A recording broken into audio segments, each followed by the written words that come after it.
ನೋಡ್ತಾ ಹೋಗೋಣ. ಭಾಷೆಯ ಅತ್ಯಂತ ಚಿಕ್ಕ ಘಟಕವೆಂದರೆ ಎನ್ನುವಂಥದ್ದು ಪ್ರಶ್ನೆ.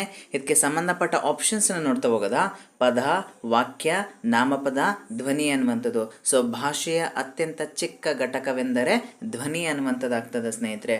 ಅಂದರೆ ಮತ್ತೆ ನಾಮಪದ ಅಂತ ಕೊಟ್ಟಿದ್ದಾರೆ ಆಪ್ಷನಲ್ಲಿ. ನಾಮಪದ ಅಂತಂದರೆ ಹೆಸರನ್ನು ಸೂಚಿಸುವಂಥ ಪದಗಳಿಗೆ ನಾಮಪದ ಅಂತ ಹೇಳ್ತೀವಿ.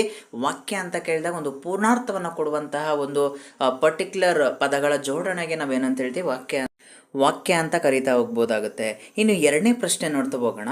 ದ್ರಾವಿಡ ಭಾಷೆಗಳಲ್ಲಿ ಅತಿ ಪ್ರಾಚೀನವಾದ ಭಾಷೆ ಯಾವುದು ಅನ್ನುವಂಥದ್ದು ಪ್ರಶ್ನೆ. ಆಪ್ಷನ್ಸ್ ಕನ್ನಡ, ಮಲಯಾಳಂ, ತಮಿಳು, ತೆಲುಗು ಅನ್ನುವಂಥದ್ದು. ಸೊ ದ್ರಾವಿಡ ಭಾಷೆಗಳಲ್ಲಿ ಅತಿ ಪ್ರಾಚೀನವಾದ ಭಾಷೆ ಯಾವುದಪ್ಪ ಅಂತಂದರೆ ತಮಿಳು ಅನ್ನುವಂಥದ್ದಾಗ್ತದೆ ಸ್ನೇಹಿತರೆ. ಇನ್ನು ಮುಂದಿನ ಪ್ರಶ್ನೆ ನೋಡ್ತಾ ಹೋಗೋಣ. ಮೂರನೇ ಪ್ರಶ್ನೆ, ಒರಡು ಎಂಬುದು ಅನ್ನುವಂಥದ್ದಿದೆ. ಸೊ ಒರಡು ಅನ್ನುವುದು ಕೆಳಗಡೆ ಇರ್ತಕ್ಕಂಥ ಆಪ್ಷನ್ಸ್ಗೆ ಸಂಬಂಧಪಟ್ಟಾಗೆ ನಾವು ಉತ್ತರಿಸಬೇಕಾಗುತ್ತೆ. ನಾಮಪದ, ಕ್ರಿಯಾಪದ, ಕ್ರಿಯಾ ಪ್ರಕೃತಿ, ವಿಶೇಷಣ ಅನ್ನುವಂಥದ್ದು. ಸೊ ಮೂರನೇ ಪ್ರಶ್ನೆಗೆ ಒರಡು ಎಂಬುದು ಕ್ರಿಯಾ ಪ್ರಕೃತಿ ಆಗುತ್ತೆ ಸ್ನೇಹಿತರೆ. ಕ್ರಿಯಾ ಪ್ರಕೃತಿಯನ್ನು ಧಾತು ಅಂತಲೂ ಕೂಡ ಕರಿಬೋದಾಗುತ್ತೆ. ಏನು ಧಾತು ಅಂತ ಕೇಳಿದಾಗ, ಧಾತು ಅಂತಂದರೆ ಕ್ರಿಯೆಯನ್ನು ತಿಳಿಸುವಂಥ ಪದಗಳಿಗೆ ಧಾತು ಅಂತಲೂ ಕೂಡ ಕರಿಬೋದಾಗುತ್ತೆ. ಅಥವಾ ಕ್ರಿಯಾಪದದ ಮೂಲ ರೂಪಕ್ಕೆ ನಾವೇನು ಹೇಳ್ತೀವಪ್ಪ ಅಂತಂದರೆ ಧಾತು ಅಂತಲೂ ಕೂಡ ಕರಿಬೋದಾಗುತ್ತೆ ಸ್ನೇಹಿತರೆ. ಅದಕ್ಕೆ ಸಂಬಂಧಪಟ್ಟಾಗೆ ಒಂದು ಎಕ್ಸಾಂಪಲ್ನ ಕೊಡ್ತಾ ಹೋಗ್ತೀನಿ ಸ್ನೇಹಿತರೆ, ನಿಮಗೆ ಕ್ಲಿಯರ್ ಆಗ್ತಾ ಹೋಗ್ತದ. ಅಂದರೆ ಓದುತ್ತಾನೆ ಅನ್ನುವಂತಹ ಕ್ರಿಯಾಪದವನ್ನು ನಾವು ಬಿಡಿಸಿ ಬರೆದಾಗ ಓದು ಪ್ಲಸ್ ಉತ್ತ ಪ್ಲಸ್ ಆನೆ ಎಂದಾಗುತ್ತದೆ. ಅಲ್ಲಿಗೆ ಓದು ಅನ್ನುವಂತಹ ಪ್ರಕೃತಿ ಇದೆಯಲ್ಲ ಅದನ್ನ ಕ್ರಿಯಾ ಪ್ರಕೃತಿ ಅಥವಾ ಧಾತು ಅಂತಲೂ ಕೂಡ ನಾವು ಕರಿತಾ ಹೋಗ್ಬೋದಾಗತ್ತೆ ಸ್ನೇಹಿತರೆ. ಇನ್ನು ಮುಂದಿನ ಪ್ರಶ್ನೆ ನೋಡ್ತಾ ಹೋಗೋಣ ಸ್ನೇಹಿತರೆ. ನಾಲ್ಕನೇ ಪ್ರಶ್ನೆ ನೋಡ್ತಾ ಹೋಗೋಣ. ಸಿಡಿಮದ್ದು ಎಂಬುದು ಯಾವ ಸಮಾಸ ಅನ್ನುವಂಥದ್ದು ಪ್ರಶ್ನೆ.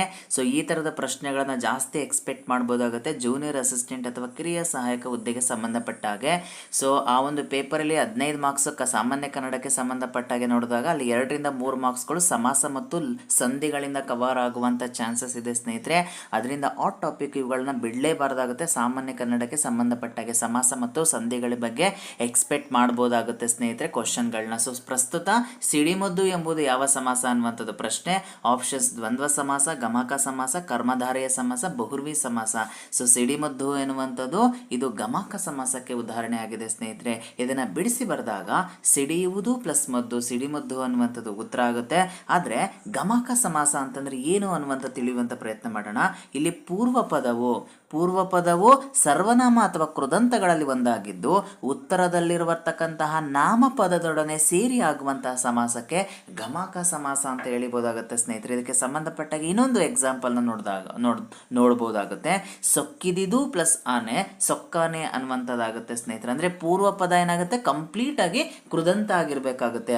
ಅದಾದ ನಂತರ ಉತ್ತರ ಪದದಲ್ಲಿರ್ತಕ್ಕಂಥ ನಾಮಪದದೊಡನೆ ಸೇರಿ ಆಗ್ತಕ್ಕಂಥ ಸಮಾಸಕ್ಕೆ ಗಮಕ ಸಮಾಸ ಅಂತ ಹೇಳಿ ಕರಿತಾ ಹೋಗ್ಬೋದಾಗುತ್ತೆ ಸ್ನೇಹಿತರೆ. ಇನ್ನು ಮುಂದಿನ ಪ್ರಶ್ನೆ ನೋಡ್ತಾ ಹೋಗೋಣ ಸ್ನೇಹಿತರೆ. ಐದನೇ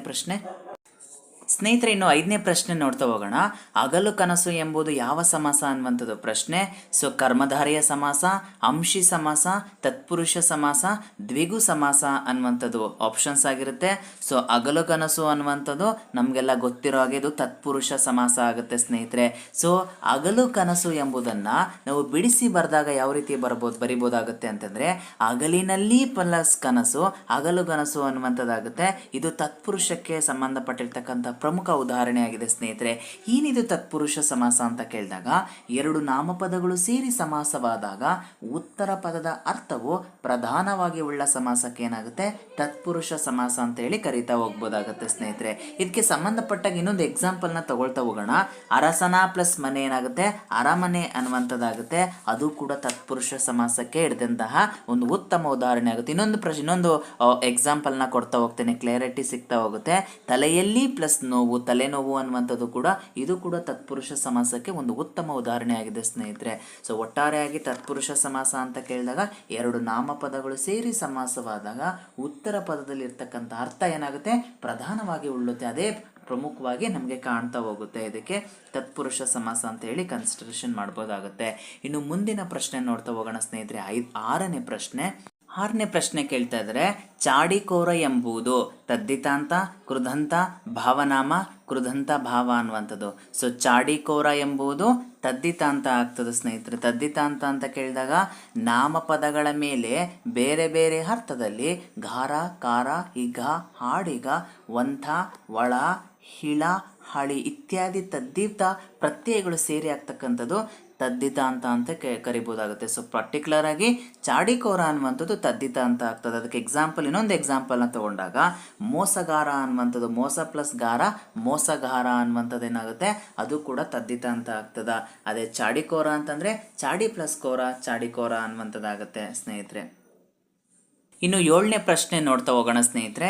ಇದ್ದಾನು ಎಂಬುದು ಅನ್ನುವಂಥದ್ದು, ಇದಕ್ಕೆ ಸಂಬಂಧಪಟ್ಟ ಆಪ್ಷನ್ಸನ್ನು ನೋಡ್ತಾ ಹೋಗೋಣ. ಸಂದೇಹಾರ್ಥಕ, ಪ್ರೇರಣಾರ್ಥಕ, ಸಂಭವನಾರ್ಥಕ, ಇಚ್ಛಾರ್ಥಕ ಅನ್ನುವಂಥದ್ದು ಪ್ರಶ್ನೆ.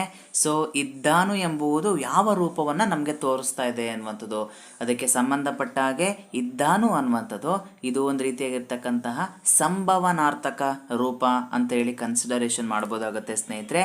ಹೇಗೆ ಅನ್ನುವಂಥದ್ದನ್ನು ತಿಳಿತಾ ಹೋಗೋಣ. ಸೊ ಒಟ್ಟಾರೆಯಾಗಿ ಕ್ರಿಯೆಯು ನಡೆಯುವಲ್ಲಿ ಸಂಶಯ ಅಥವಾ ಹೂಯೆ ತೋರಿದಾಗ ಧಾತುಗಳ ಮೇಲೆ ಅಖ್ಯಾತ ಪ್ರತ್ಯಯಗಳು ಸೇರಿದಾಗ ಏನಾಗುತ್ತೆ, ಸಂಭವನಾರ್ಥಕ ರೂಪವನ್ನು ನಮಗೆ ತೋರಿಸ್ತಾ ಹೋಗುತ್ತೆ ಸ್ನೇಹಿತರೆ. ಇಲ್ಲಿ ಇದ್ದಾನು ಅನ್ನುವಂಥದ್ದಿದೆ, ಅಂದರೆ ಇದಕ್ಕೆ ಸಂಬಂಧ ಇದನ್ನು ಬಿಡಿಸಿ ಬರೆದಾಗ ಇರು ಪ್ಲಸ್ ಆನು ಅನ್ನುವಂಥದ್ದಾಗುತ್ತೆ. ಸೊ ಅಲ್ಲಿಗೆ ಇರು ಪ್ಲಸ್ ಆನು ಅಂತ ಕೇಳಿದಾಗ ಇದ್ದಾನು ಅನ್ನುವಂಥದ್ದಾಗುತ್ತೆ. ಅಂದರೆ ಈ ಒಂದು ಇದ್ದಾನು ಅನ್ನುವಂಥ ಒಂದು ಸಂಶಯದಿಂದ ಕೂಡಿದೆ, ಒಂದು ಊಹೆಯಿಂದ ಕೂಡಿದೆ.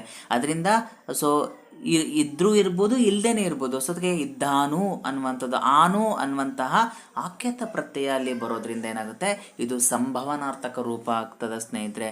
ಇನ್ನು ಮುಂದಿನ ಪ್ರಶ್ನೆ ನೋಡ್ತಾ ಹೋಗೋಣ. ಇನ್ನು 8ನೇ ಪ್ರಶ್ನೆ ನೋಡ್ತಾ ಹೋಗೋಣ ಸ್ನೇಹಿತರೆ. ಕೆಳದುಟಿ ಎಂಬುದು ಯಾವ ಸಮಾಸ ಅನ್ನುವಂಥದ್ದು ಸ್ನೇಹಿತರೆ. ಸಮಾಸಕ್ಕೆ ಸಂಬಂಧಪಟ್ಟ ಹಾಗೆ ನಾವು ತಿಳ್ಕೊಳ್ಳೇಬೇಕಾಗುತ್ತೆ ಸ್ನೇಹಿತರೆ. ಮೋಸ್ಟ್ ಇಂಪಾರ್ಟೆಂಟ್ ಕ್ವಶನ್ಸ್ನ ಎಕ್ಸ್ಪೆಕ್ಟ್ ಮಾಡ್ಬೋದಾಗುತ್ತೆ. ಸೊ ಕೆಳದುಟಿ ಎಂಬುದು ಯಾವ ಸಮಾಸ ಅನ್ನುವಂಥದ್ದು ಪ್ರಶ್ನೆ. ಆಪ್ಷನ್ಸ್: ಅಂಶಿ ಸಮಾಸ, ದ್ವಂದ್ವ ಸಮಾಸ, ದ್ವಿಗು ಸಮಾಸ, ಕರ್ಮಧಾರಯ ಸಮಾಸ.